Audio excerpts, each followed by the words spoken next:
ఓం శ్రీ గురుభ్యో నమః. ఓం సదాశివసమారంభాం శంకరాచార్యమధ్యమాం తత్వవిదానందపర్యంతం వందే గురుపరంపరాం.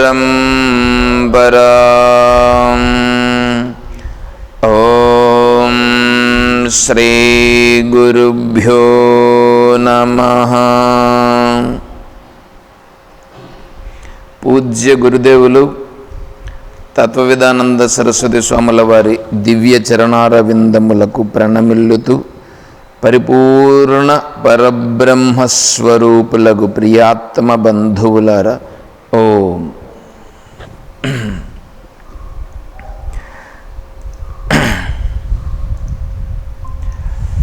ప్రశ్నోత్తరి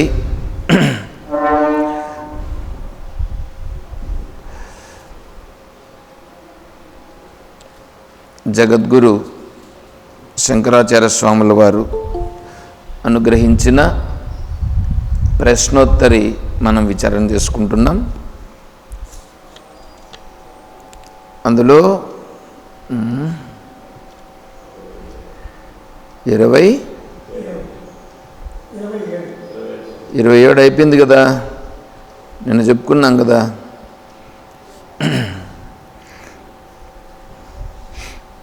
దాన్ని చెప్తూ వస్తే నెల రోజులు చెప్పచ్చు, మీకు బోర్ అయిపోతూ ఉంది. కాబట్టి నేను అట్లా చెప్పను.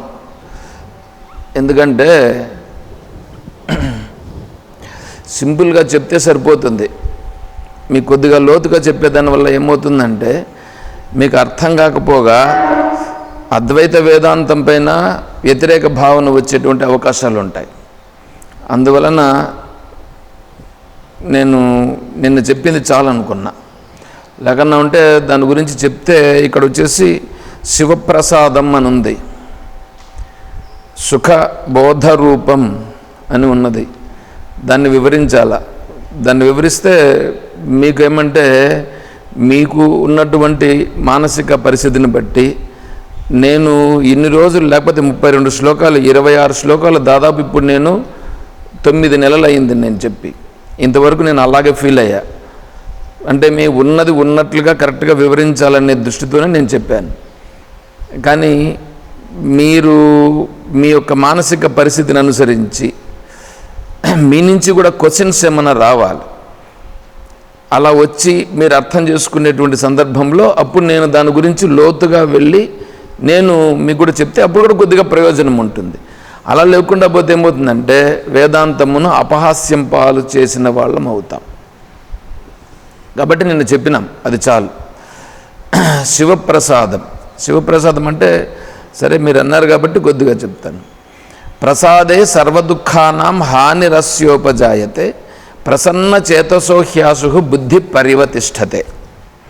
ఏమండి, మీరు ఎక్కడైనా సరే గుళ్ళేకపోతే గుళ్ళో మీకు దైవ దర్శనం అయిన తర్వాత ఏం చేస్తారు? ప్రసాదం ఇస్తారా? ఎందుకు ఇస్తారు ప్రసాదం?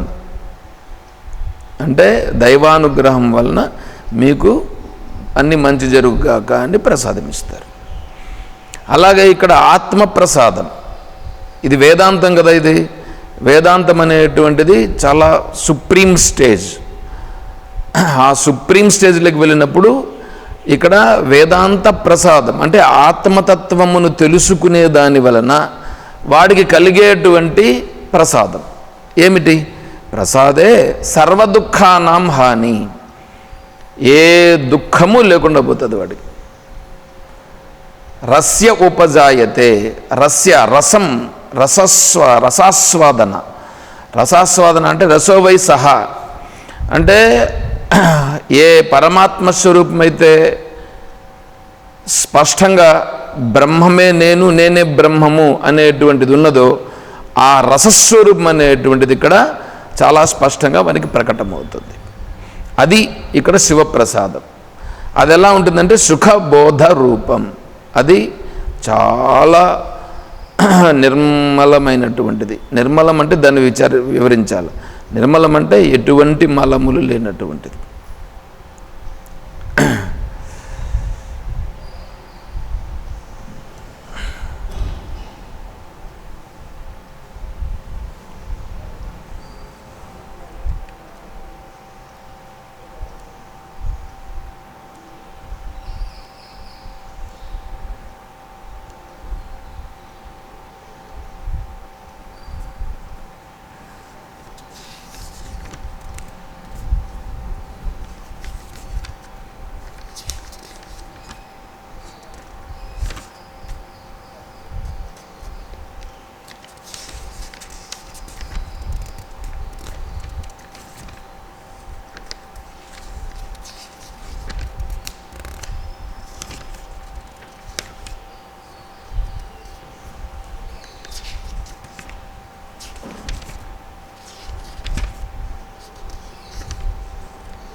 అక్కడ తీసినాను.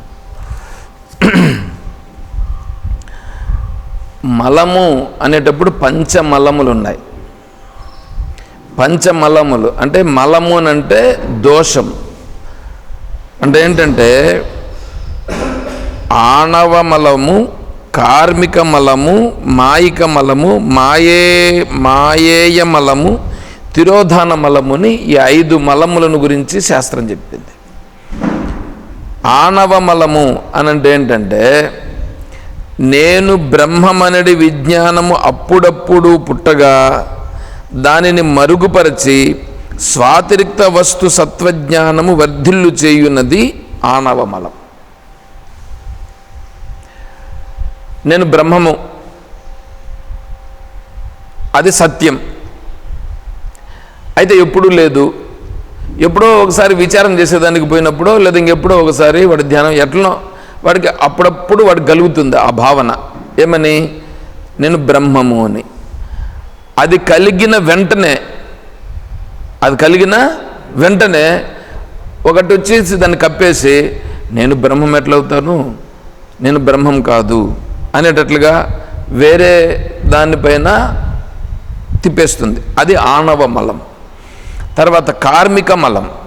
వేదాంత మహావాక్యములను అర్థములను సద్గురువులు బోధించినప్పుడు ఆ అర్థమును చెవుల యందు పడనీయదు.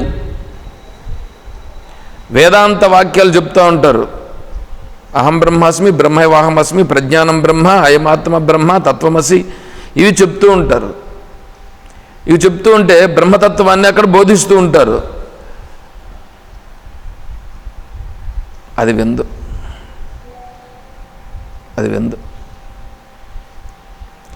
కారణం ఏంటి?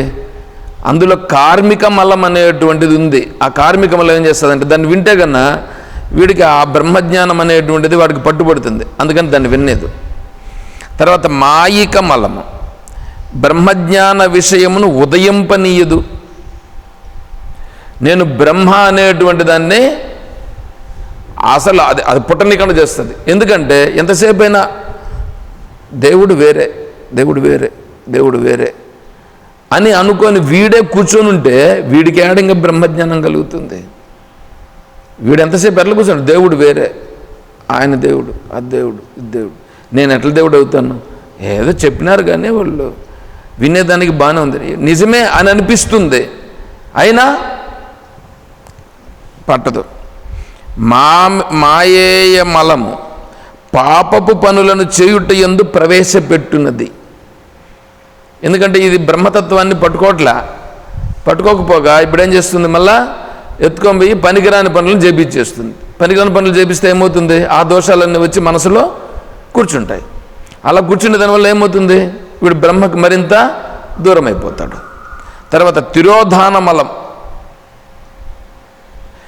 నిర్మల పరిపూర్ణ సచ్చిదానంద పరబ్రహ్మమందు అనిత్యత్వ బుద్ధి పుట్టించి పరబ్రహ్మము కంటే ఇతరముగా దేవతలు, మంత్రములు, క్రియలు, మతములు, సాధనలు సత్యముగా గలవు అనే బుద్ధిని పుట్టించి జనన జరా మరణములు కలిగించి అధోగతి పాలు చేస్తుంది.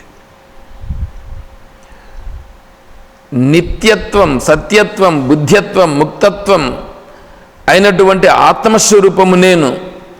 అటువంటి స్వరూపం నుంచి ఇదేం చేస్తుందంటే, ఏది తిరోధానమలం. తిరోధానం అంటే తిరోధానం, బాల్ గోడకేసి కొడితే ఏమవుతుంది, బాల్ తిరిగి వెనక్కి వస్తుంది. అలాగా ఇక్కడ వీడు కూడా ఏంటంటే, నేను నిత్యశుద్ధ బుద్ధ ముక్త సత్యస్వరూపుడైన పరబ్రహ్మస్వరూపం అయినప్పటికీ అది ఇప్పుడే కాదు, అది దాన్ని పొందాలంటే అనేక జన్మలు ఎత్తాలి, అంత స్థితి మాకెక్కడుంది అనేటట్లుగా చేసి వేరే వ్యవహారాలు చేసుకుంటూ ఆ వ్యవహారాల్లో కాలం గడిపేస్తూ వాడికి జన్మలు ఎత్తుకుంటూ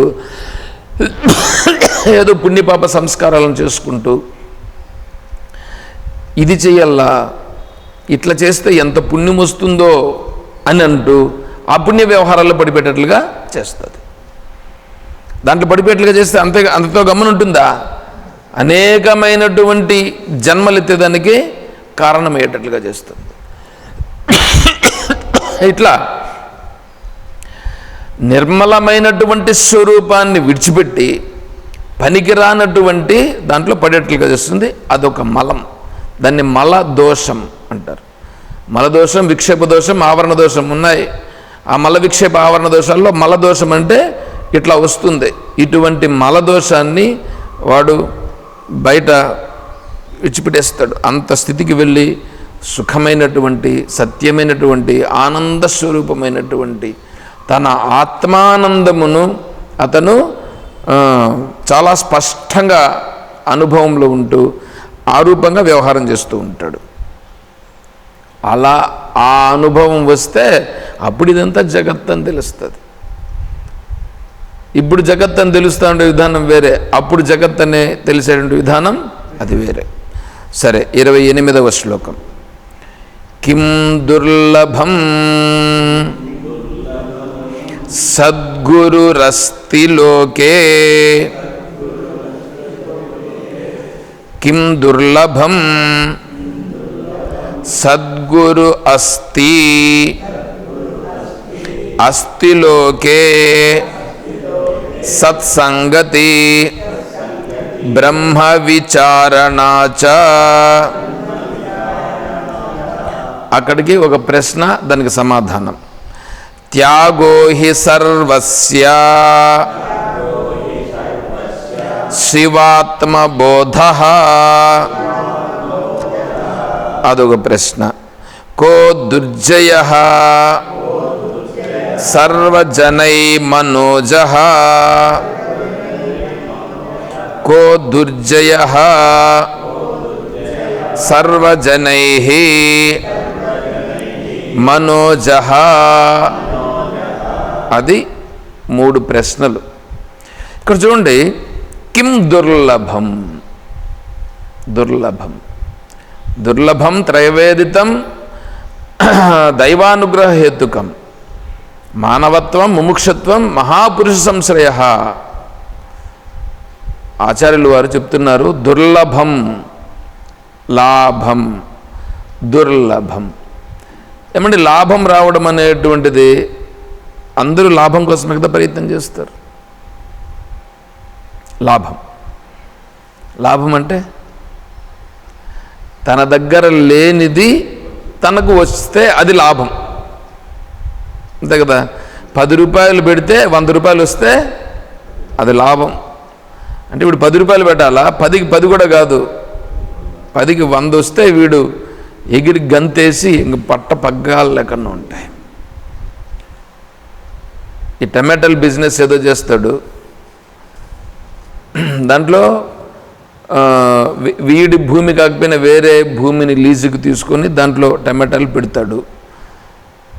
1 లక్ష రూపాయలు ఖర్చు చేస్తాడు, 10 లక్షలు వస్తుంది. ఒకసారి వస్తుంది, ఇదే విధంగా వస్తుందని మళ్ళీ ఎప్పుడంటే అప్పుడంతా చేస్తాడు. ఒకసారి వస్తుంది, ఒకసారి పోతుంది. ఈ లాటరీ ఇది లాటరీ లాగా ఉంటుంది. ఇట్లా అవుతుంది. లాభం వచ్చిందిగా, లాభం వచ్చినప్పుడు సంతోషపడతాడు. అందుకే సర్వారంభ పరిత్యాగి.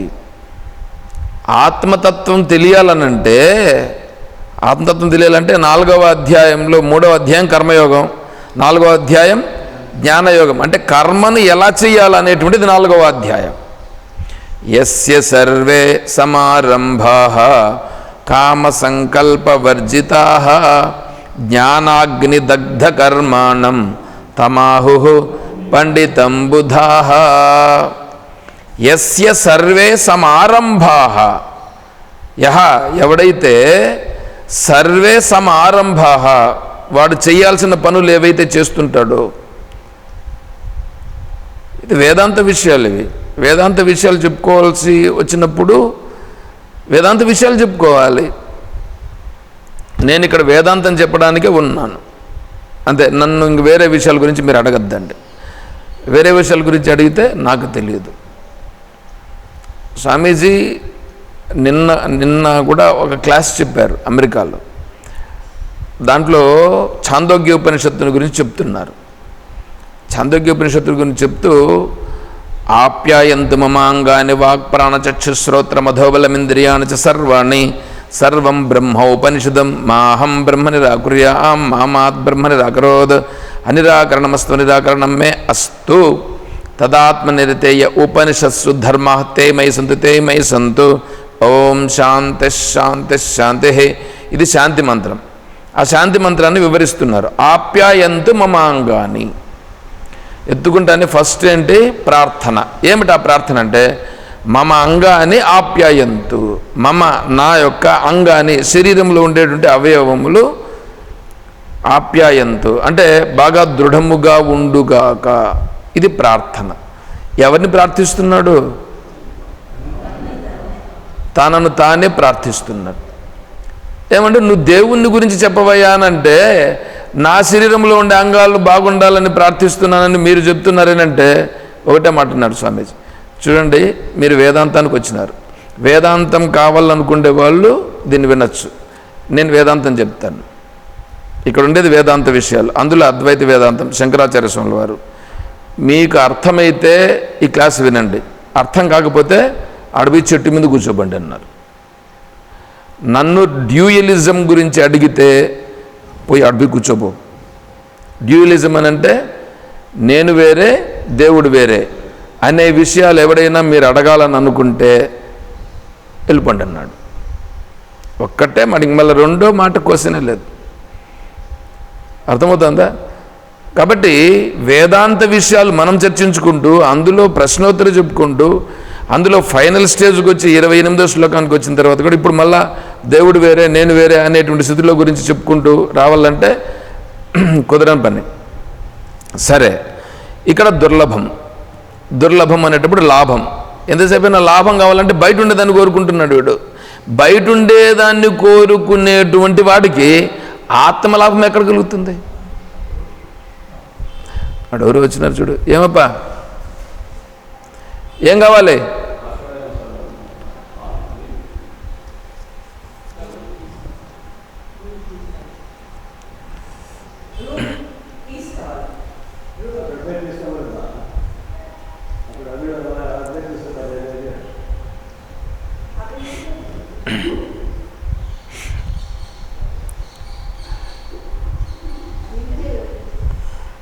సుఖం అల్పం బహుక్లేశం విషయగ్రాహిణాం నృణాం అనంతం బ్రహ్మనిష్ఠాచ ఇది వేదాంత డిండిమః. ఇప్పుడు ప్రపంచంలో ఉండే వాళ్ళందరూ సుఖాన్ని దేంట్లోనో ఒక దాంట్లో అనుభవిస్తున్నారు. సుఖము అనుభవించకపోతే వాళ్ళు బ్రతకరు.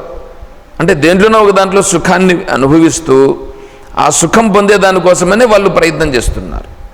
సుఖం అల్పం బహుక్లేశం. కష్టాలు ఎంత ఉంటాయి?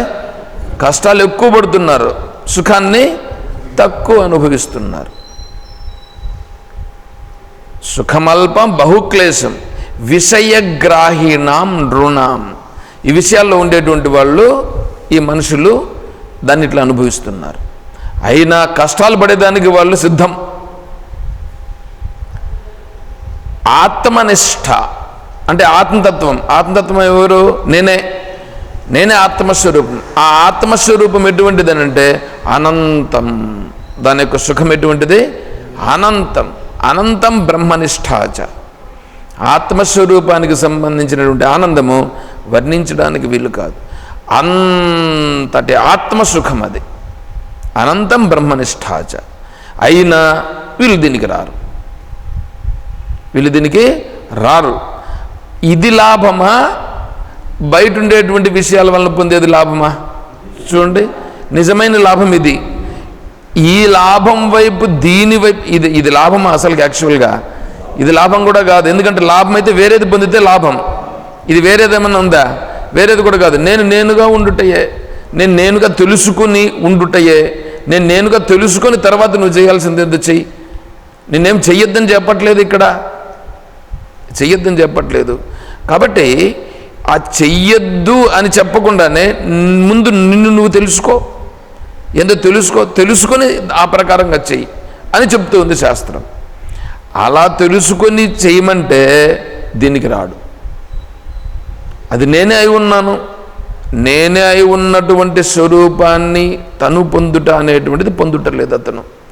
కాబట్టి ఇదేమిటి? దుర్లభం. అంటే బయట ఉండేదానికోసం పోవడం కోసం ప్రయత్నం చేస్తాడే కానీ ఇక్కడే ఉండేటువంటిది, సులభమైనటువంటిది, తనే అయినటువంటిది దాని గురించి తెలుసుకోలేడు. ఇది ఎంత కష్టం అంటే అంత కష్టం. సరే, ఇక్కడ ఏమంటున్నాడు? లోకే దుర్లభం కిం. ఈ లోకంలో అన్నింటికంటే దుర్లభమైనటువంటిది ఏది? ప్రశ్న. దుర్లభమైనటువంటిది ఏది? ప్రశ్న వేస్తే సద్గురు. సద్గురు. సద్గురు. సద్గురు అంటే సతును గురించి చెప్పేటువంటి వాడు గురువు. సతును గురించి చెప్పే గురువు సద్గురువు అవుతాడు. సత్ అంటే ఉన్నది. ఉన్నది ఏందుంది? ఏది ఉందో అది ఉంది. ఏది ఉందో అది ఉంది. ఆ ఉన్నది ఏదో ఆ ఉన్నదాన్ని చెప్పాలి. ఆ ఉన్నది నేనే, ఆ ఉన్నది నేను అనేటువంటి దాన్ని నీకు తెలియజేయాలి. ఇప్పుడు నేను తెలుసుకోవాలనుకుంటే అప్పుడు నువ్వు వెళితే నీకు అదేదన్నా ఒకటి వస్తుంది. నువ్వు వెళ్ళేటప్పుడే, ఇప్పుడు డిగ్రీలో జాయిన్ అయ్యేదానికి వెళ్తారండి. డిగ్రీలో జాయిన్ అయ్యేదానికి వెళితే ఆడ గ్రూప్స్ ఏవే ఉంటాయి, and science groups, arts groups, ఇంకా వేరే ఏంటంటూ ఉంటుంది దాంట్లో. ఇప్పుడు వీడు దేన్ని సెలెక్ట్ చేసుకుంటాడు? వీడు ఏదో ఒకటి సెలెక్ట్ చేసుకుంటాడు, వానికి ఇష్టమైనది సెలెక్ట్ చేసుకుంటాడు. ఇప్పుడు వీడికి ఇష్టం వచ్చింది వీడు సెలెక్ట్ చేసుకున్నప్పుడు అన్ని గ్రూపులు ఉన్నాయి కదా, దాంట్లో ఏది గొప్పదో దాన్ని సెలెక్ట్ చేసుకోవచ్చుగా.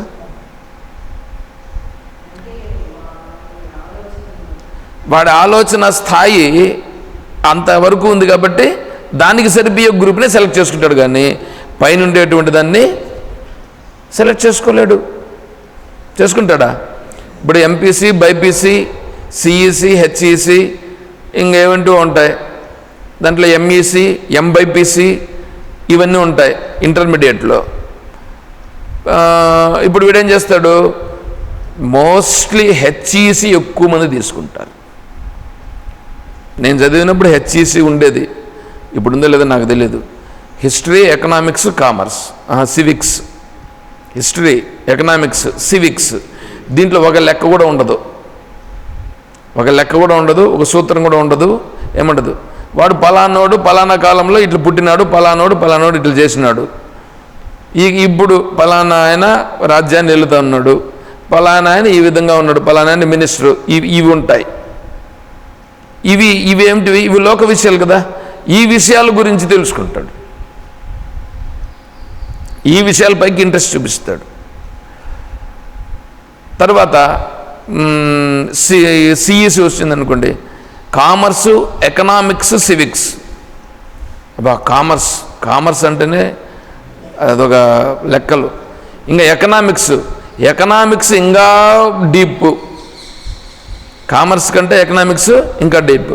తర్వాత సివిక్స్ కొద్దిగా దానికంటే రెండింటికంటే కొద్దిగా లైట్గా ఉంటుంది. తర్వాత ఇంకా బైపీసీకి వస్తాడు. బైపీసీకి వస్తే ఇంకా జీవశాస్త్రం పాయ వీడు ఇంకా దాంట్లోకి పోతేనే వీడు 10వ తరగతిలోనే ఎలా ఉంటాడంటే ఎప్పుడెప్పుడు నేను 10వ తరగతి అయిపోతుందా, ఎప్పుడెప్పుడు ఈ సైన్స్ ఈ లెక్కలు ఇచ్చిపెట్టేద్దామని ఉంటాడు. అమ్మాయ 10వ తరగతి పరీక్షలు రాసేస్తే ఒక పెద్ద బరువు దిగిపోయింది అన్నమాట. పెద్ద బరువు దిగిపోయింది వాడికి. ఎందుకు? ఈ రోజుతో ఆ లెక్కలు అయిపోయాయి, సైన్స్ అయిపోయాయి, పరీక్ష రాసేస్తే అక్కడికి అయిపోయి బరువు దిగిపోయాయి. ఇంతవరకు చదివి దాన్ని మోస్తూ ఉంటాడు. ఇప్పుడు అయిపోయింది. ఇప్పుడు ఇంక వేరే వీడికి ఇష్టం వచ్చింది ఏదో ఎంచుకోవచ్చు కదా, అట్లా ఉంటుంది. అట్లాగే వీటికి వస్తాడు. వీటికి వచ్చిన తర్వాత ఆత్మతత్వం పూజలు చేసేదానికి ఇష్టపడతాడా, ధ్యానం చేసేదానికి ఇష్టపడతాడా, యోగం చేసేదానికి ఇష్టపడతాడా, లేకపోతే దాన ధర్మాలు చేసేదానికి ఇష్టపడతాడా, లేకపోతే ఆత్మ విచారణ తీర్థయాత్రలు చేసేదానికి ఇష్టపడతాడా, లేకపోతే ఆత్మ విచారణ అంటే ఆత్మ నేను దేవుడు వేరే ఉన్నాడు, ఆ దేవుని యొక్క అనుగ్రహం కావాలా, దీనికి ఇష్టపడతాడా? ఆటి నుంచి పైకి పోతే ఆత్మస్వరూపం ఏదున్నదో అదే ఆత్మస్వరూపమే దేవుడు, ఆ దేవుడు ఎవడున్నాడు, ఆ దేవుడే నువ్వు అని చెప్తా ఉంటే దాన్ని ఇష్టపడతాడా? చూడండి, ఎంతసేపైనా ఇప్పుడు యోగా రేపు పొద్దున్నే 21వ తేదీ యోగా ఉంది. యోగాకు చూడండి కావాలంటే అందరూ వచ్చి యోగా చేస్తారు. ఎందుకు నేను లోపలికి వెళ్ళిపోతున్నాను అంటాను. సరే, ఇప్పుడు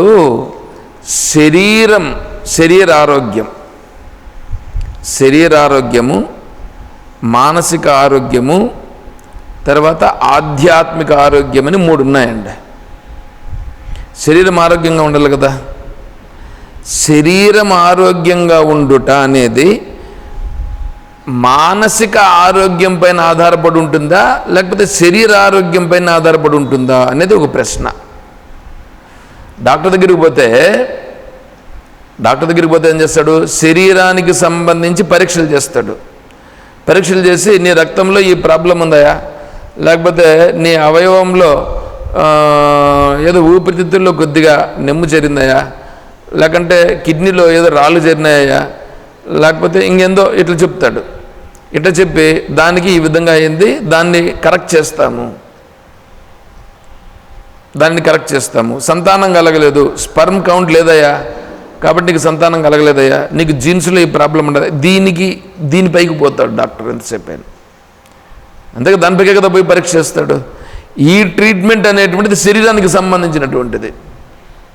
ఏమంటే ఇప్పుడు ఈ శరీరంలో ఇవంతా ఇలా ఉండాలంటే కారణం ఏమిటి? మనస్సులో ఉండే కర్మ కారణం. మనస్సులో ఉండేటువంటి కర్మ సెటరేట్ అయిందని అనుకోండి, ఈ శరీరం అంతా దానికి సరిపోతుంది. ఇప్పుడు మానసికంగా ఆరోగ్యంగా ఉండుట అనేది నువ్వు మానసికంగా కానీ సెటరేట్ చేస్తే శరీరము దానికి సరిపోయేటట్లుగా సెట్ అవుతుంది. వీడు మానసిక ఆరోగ్యానికి రాడు కానీ శారీరక ఆరోగ్యం కోసమే ప్రాధాన్యం ఇస్తాడు. చూడండి ఎట్లా ఉంటుందో. ఇప్పుడు వేళ్ళు ఇట్లా ఏదో తిరిగిపోతూ ఉన్నాయి. వేళ్ళు ఇట్లా తిరిగిపోతున్నాయంటే ఇప్పుడు దానికి సంబంధించి ఎక్సర్సైజెస్ ఏంటో నువ్వు యోగా ఇంటి దగ్గరే నువ్వు చేసి దానికి వాటిని అన్నింటినీ చేస్తూ ఉంటే అదే సరిపోతుంది. నువ్వు ఆ పని చేయకుండా ఉండి ఇప్పుడు ఏం చేస్తాడు? డాక్టర్ దగ్గర పోతే డాక్టర్ ఏం చేస్తాడు? ఫిజియోథెరపీకి రాస్తాడు. ఫిజియోథెరపీ అంటే వాళ్ళు ఏం చేస్తారు తెలుసా? ఈ కరెంటుకి సంబంధించి ఏదో ఒకటి పెట్టి దీనికి పెట్టేసి శరీరానికి ఇక్కడ ఒకటి పెట్టి దీన్ని ఏం చేస్తారంటే దాన్ని